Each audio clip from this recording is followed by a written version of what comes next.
Good morning class. Financial management की एक और नई रिकॉर्डिंग एक नए टॉपिक के साथ आज हम कवर करेंगे। In last classes we have covered financial management concept, objectives of financial management, and we have completed investment decision, both long term and short term investment decisions. Finance functions का एक decision हम investment decision cover up कर चुके हैं। We have to cover financing decision and dividend decision.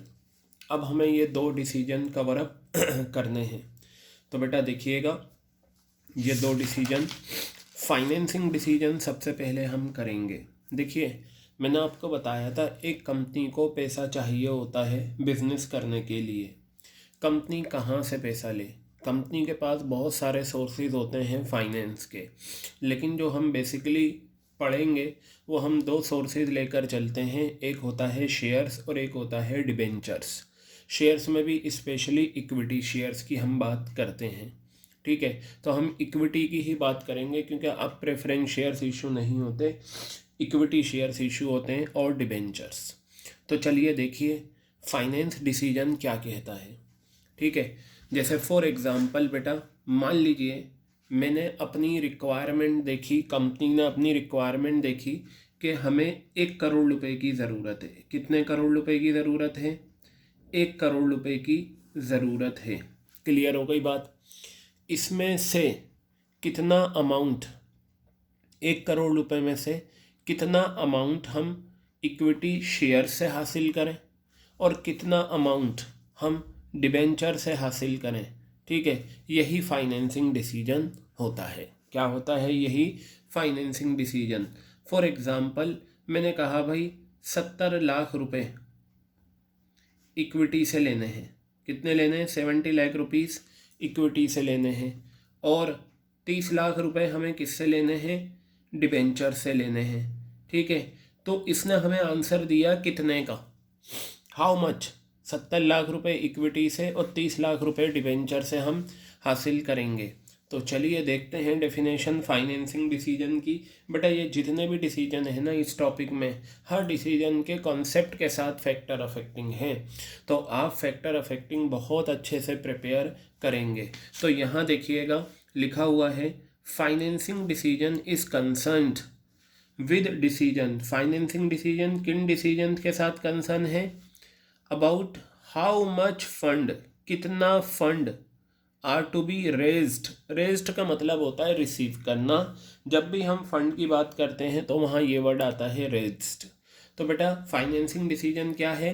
कितना fund हम हासिल करें, रिसीव करें, from which long term source, share holder funds या बोरोड फंड्स। बेटा जब भी हम बोरोड की बात करेंगे तो बेसिकली इसमें डिवेंचर्स आ जाता है, लोन भी आता है, डिबेंचर्स हम लेकर चल रहे हैं और इसमें आ जाते हैं शेयर्स, इक्विटी प्रेफरेंस बहुत, लेकिन अब प्रेफरेंस नहीं होते तो शेयर होल्डर फंड इक्विटी को ही बिलोंग करेगा।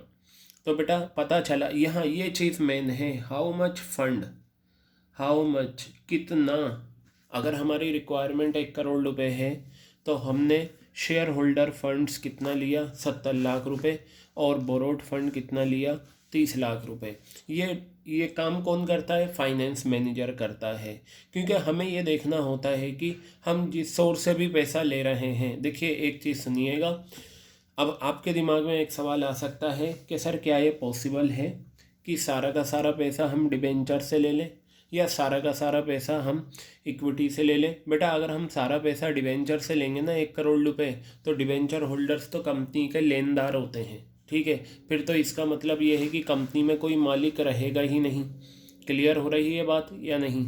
इसी तरीके से अगर एक कंपनी में सारे के सारा पैसा आप इक्विटी शेयर्स इशू करके ले लें तो फिर पता है क्या है, जो डिबेंचर्स इशू करने पर हमें टैक्स एडवांटेज का फ़ायदा मिलता है इंटरेस्ट की वजह से, उसको हम अवेल नहीं कर पाएंगे। तो हमें क्या करना होता है, दोनों का कुछ ना कुछ कॉम्बिनेशन लेना होता है। क्लियर हो गई बात? तो ये कितने, ये अमाउंट की फॉर्म में बताता है कि कितना आपको ज़रूरत है इक्विटी से और कितना आपको ज़रूरत है डिबेंचर से। बताइए, क्लियर हो गई बात? ये अब मैं बात करता हूँ बेटा ये दूसरा सेंटेंस जो आपके सामने है।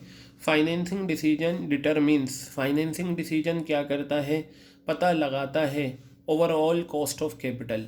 बेटा ये जो कॉस्ट ऑफ कैपिटल है, अब ज़रा मेरी बात ध्यान से सुनिए। इक्विटी शेयर्स की कॉस्ट ऑफ कैपिटल में क्या आ जाए, कैपिटल, सुने मेरी बात, जो पैसा डिवेंचर्स का आया या जो पैसा शेयर्स का आया, कंपनी के लिए वो कैपिटल बना क्योंकि कंपनी ने उसे इन्वेस्ट करा। अब इसकी जो कॉस्ट है, इक्विटी शेयर्स पे हमें क्या देना होता है, डिविडेंड, डिवेंचर्स पे हमें क्या देना होता है, इंटरेस्ट। ये दोनों कंपनी की कॉस्ट हैं। फाइनेंसिंग डिसीजन पता लगाते हैं overall cost of capital and financial risk of the enterprise.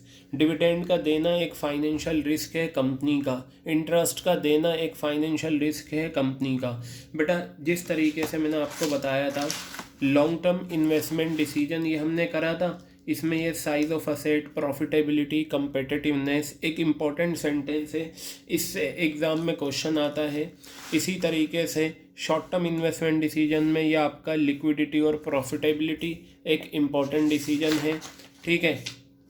इसी तरीके से फाइनेंसिंग डिसीजन जो है, ओवरऑल कॉस्ट ऑफ कैपिटल और ये फाइनेंशियल रिस्क, ये आपके ये जो पार्ट हैं ओवरऑल कॉस्ट ऑफ कैपिटल और फाइनेंशियल रिस्क, ये दोनों ही इसके फाइनेंसिंग डिसीजन के इम्पोर्टेंट पॉइंट हैं। क्लियर हो गई बात ये। तो ये हमने इसका फाइनेंसिंग डिसीजन का डेफिनेशन कवर अप करा।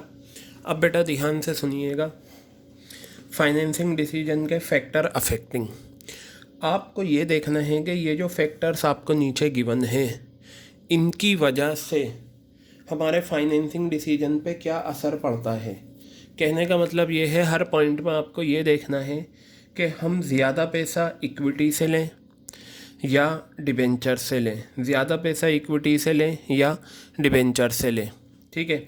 अगर मान लो ये तो फैक्ट है, अगर हम ज़्यादा इक्विटी से ले रहे हैं तो ऑब्वियस सी बात है डिबेंचर से कम लेना होगा। अगर हम डिबेंचर से ज़्यादा ले रहे हैं तो हमें इक्विटी से कम लेना होगा। तो चलिए देखते हैं। बिल्कुल ये 7 पॉइंट्स हैं and you have to learn all 7 points in the same fashion. बस इतना लिखना है जितना मैंने लिखा हुआ है, you will get full marks. Number 1 cost, ध्यान से सुनिए।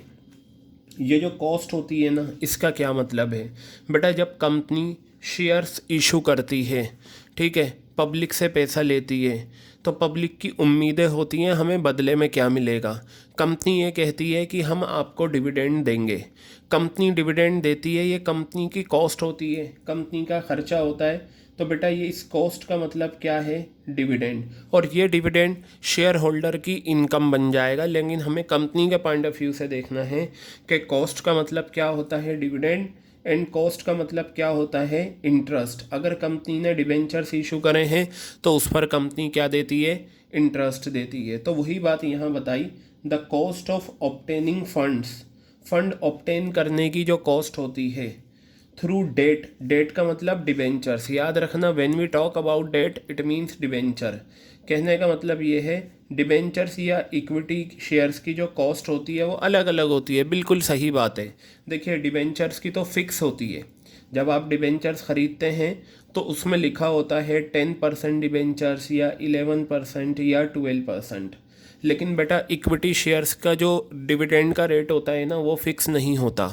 When every year annual general meeting is conducted, in that meeting chairman of the company announces the rate of dividend. Clear है, इक्विटी शेयर्स का जो रेट होता है dividend का वो फिक्स नहीं होता। एजीएम में प्रॉफिट होगा तो दे देंगे, नहीं होगा तो दिया ही नहीं जाता। तो वही बात बताई, डेट या इक्विटी से फंड रेज करने की जो कॉस्ट है वो अलग अलग होती है। अब ज़रा ध्यान से सुनिए क्या कहा। नॉर्मली आमतौर से एक financial manager consider cheapest source, cheapest source का मतलब ये हो गया जिस सोर्स ऑफ फाइनेंस से कम हमें देना पड़े, ठीक है, हम उससे क्या करेंगे, अमाउंट रिसीव करेंगे पब्लिक से। क्लियर हो गई बात। बेटा जब बिज़नेस की बात करते हैं ना, तो हर बिजनेसमैन का एक पॉइंट ऑफ व्यू तो होता है, आए ज़्यादा से ज़्यादा और जाए कम। क्लियर हो गई बात। आय ज़्यादा से ज़्यादा और जेब से कम खर्च हो। क्लियर है? चलिए अब हम बात करते हैं किसकी, रिस्क की। रिस्क क्या होता है? देखिए हर कंपनी को डिबेंचर्स पे इंटरेस्ट देना होता है। अगर कंपनी इंटरेस्ट नहीं देगी तो इंटरेस्ट का ना देना एक फाइनेंशियल रिस्क है कंपनी का। इक्विटी शेयर्स पे डिविडेंड देना होता है, ठीक है। बैंक से लोन लिया उस पर इंटरेस्ट देना होता है। तो ये बताया the risk associated with different sources is different. सही बात है। डिफरेंट सोर्सेज का मतलब क्या आ गया? एक सोर्स इक्विटी शेयर्स हो गया, एक सोर्स डेट हो गया, डिबेंचर्स हो गया। आगे बताया डेट इज़ चीपर।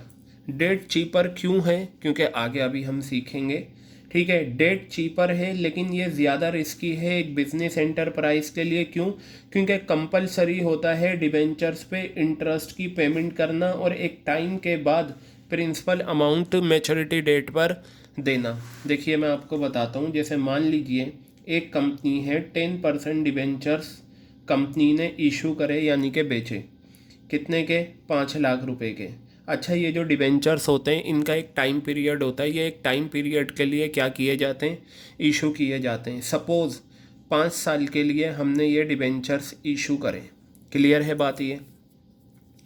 अब ज़रा सुने, हमें हर साल 10% से इंटरेस्ट देना है। अगर मैं 10% इंटरेस्ट निकालूँ 5 लाख का तो बेटा 50,000 बनता है। तो मैं हर साल, पहले साल, दूसरे साल, तीसरे साल, चौथे साल, 5वें साल मैं क्या करूँगा? 50,000 का इंटरेस्ट दूंगा, ठीक है। और जब 5 साल पूरे हो जाएंगे तो कंपनी क्या करेगी? ये 5 लाख रुपए वापस कर देगी। जब कंपनी ये 5 लाख रुपए का अमाउंट डिबेंचर होल्डर्स को वापस कर देगी उसे कहा जाता है रिडीम। क्या कहा जाता है? रिडीम। रिडीम का मतलब होता है making payment of debentures. Debentures की पेमेंट कर देना। आपके कंपनी अकाउंट्स में ये एक पूरा टॉपिक है रिडम्पशन ऑफ डिबेंचर, जो इस साल के सिलेबस से डिलीट कर दिया गया है, लेकिन उम्मीद है नेक्स्ट ईयर ये दोबारा इंट्रोड्यूस किया जाएगा। क्लियर हो गई बात? तो बेटा ये जो कंपनी डिबेंचर्स पे इंटरेस्ट देगी और 5 साल के बाद कंपनी को ये पता है मुझे ये 5 लाख रुपए देने हैं, यही तो रिस्क है। नो डाउट डिबेंचर्स इशू करने से कंपनी को फ़ायदा होता है टैक्स एडवांटेज में, जो आज हम सीखेंगे।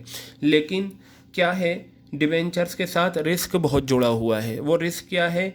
कंपलसरी होता है कंपनी को इंटरेस्ट की पेमेंट करना और प्रिंसिपल अमाउंट की पेमेंट करना। मैच्योरिटी डेट, मैच्योरिटी डेट क्या है? 5 ईयर्स। याद रखिएगा, अगर कंपनी को प्रॉफिट हुआ है, if company is earning profit then interest on debentures will be paid out of profit. But बेटा if company has suffered a loss, then what will happen? Fixed assets of the company will be sold and money received will be paid as interest on debentures। कहने का मतलब ये है, अगर profit हुआ है तो प्रॉफिट में से दिया जाएगा इंटरेस्ट ऑन डिबेंचर्स, और अगर लॉस हुआ है तो जो फिक्स असेट्स को गिरवी रखा गया था डिबेंचर्स के बदले उनको बेचकर इंटरेस्ट की पेमेंट होगी। तो ये रिस्क होता है किसमें? डिबेंचर्स वाले सोर्स में।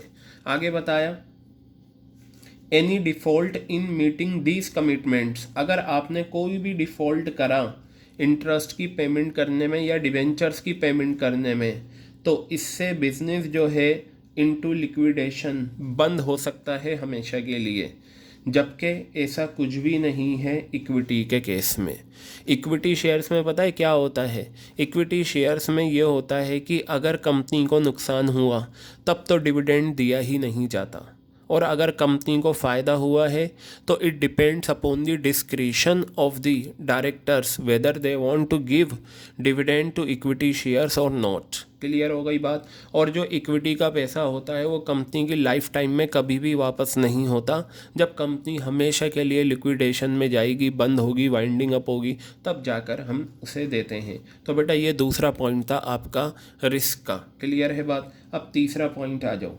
देखिए डिविडेंड और इंटरेस्ट में जो रेगुलर पेमेंट आपको देनी होती है वो इंटरेस्ट होता है। अगर आप कैश फ्लो पोजीशन आपकी अच्छी है, आप रेगुलर बेसिस पे कैश कमा रहे हैं, तो फिर आप डिबेंचर से पैसा ले सकते हैं क्योंकि आप इंटरेस्ट की पेमेंट आराम से कर सकेंगे। बताया if cash flow position of the company is strong. अगर कैश फ्लो पोजीशन कंपनी की स्ट्रॉन्ग है तो बेटा डेट फाइनेंसिंग बेहतर मानी जाती है इक्विटी के मुकाबले। क्यों मानी जाती है डेट फाइनेंसिंग? क्योंकि बेटा देखो, कैश फ्लो पोजीशन कंपनी की अच्छी है, कंपनी के पास रेगुलर बेसिस पे कैश आ रहा है, ठीक है, और हमें हर 6 महीने में, हर 1 साल में इंटरेस्ट की पेमेंट तो कंपलसरी देनी होती है। इधर हमारे पास कैश आएगा, इधर हम इंटरेस्ट की पेमेंट कर देंगे। तो जब हमारी कैश फ्लो पोजीशन बेहतर है तो हम डेट फाइनेंसिंग को क्या करेंगे, चूज़ करेंगे। आप चाहें तो एक सेंटेंस और बढ़ा सकते हैं, अगर कैश फ्लो पोजीशन अच्छी नहीं है then what will we do, we will कौन सी फाइनेंसिंग चूज़ करेंगे, इक्विटी। अब आ जाओ कंट्रोल कंसिडरेशन। बेटा देखो, डिबेंचर होल्डर्स का कंपनी के मैनेजमेंट पे कोई कंट्रोल नहीं होता, क्योंकि वो लेनदार होते हैं, उन्होंने अपना पैसा दिया है, उन्हें इंटरेस्ट चाहिए और मैच्योरिटी डेट पर उन्हें उनका प्रिंसिपल अमाउंट चाहिए, ठीक है। लेकिन जैसे ही अगर मान लो मैं एक कंपनी का, रिलायंस का अगर मैं एक शेयर भी ख़रीद लूँ, मैं उस कंपनी का मालिक बन जाऊँगा, मेंबर बन जाऊँगा, और मेरा भी कंट्रोल होगा उतने अमाउंट तक जितना मैंने उसमें इन्वेस्ट करा है। अब आप यहाँ पर देखिए क्या कहा, अगर एग्जिस्टिंग शेयर होल्डर का मतलब हो गया वो शेयर होल्डर जो ऑलरेडी कंपनी के शेयर्स लिए हुए हैं। अगर एग्जिस्टिंग शेयर होल्डर ये चाहते हैं कि उनका कंपनी के बिजनेस पर कंप्लीट कंट्रोल रहे, तो वो ये कहेंगे कि हमें बोरोड फंड, यानी कि बोरोड फंड सिक्योरिटीज़ का मतलब डिबेंचर्स, हम डिबेंचर से पैसा रेस करेंगे। देखिए, ऑलरेडी एग्जिस्टिंग शेयर होल्डर हैं और ये कंपनी के मालिक हैं, ये कंट्रोल करे हुए हैं। अब अगर कंपनी नए शेयर्स इशू करेगी तो और लोग नए मेंबर बन जाएंगे, उनका भी कंट्रोल हो जाएगा। तो यहाँ पॉइंट ये है, अगर एग्जिस्टिंग शेयर होल्डर ये चाहते हैं कि भाई बस हमारा कंट्रोल बना रहे, तो कंपनी को क्या करना चाहिए, कंपनी को डिबेंचर से पैसा लेना चाहिए, क्योंकि वो मालिक नहीं होते, ना उनका कंपनी का ऑपरेशन पे कंट्रोल होता। क्लियर हो गई बात? नीचे बताया, अगर company do not mind to lose the control, यानी कि माइंड नहीं करती कंट्रोल को लूज़ करने में, तो फिर ओनर्स फंड से पैसा लिया जा सकता है, यानी कि इक्विटी शेयर से। देखिए, एग्जिस्टिंग शेयर होल्डर ये कह रहे हैं भाई ठीक है, हमारा भी कंट्रोल है और हम अपने कंट्रोल को थोड़ा और खोलना चाहते हैं और लोग आकर भी संभालें। तो यह है कि भाई फिर आप इक्विटी शेयर्स इशू करें ताकि वहाँ से आपका कंट्रोल बढ़ सके। ये था कंट्रोल कंसिडरेशन।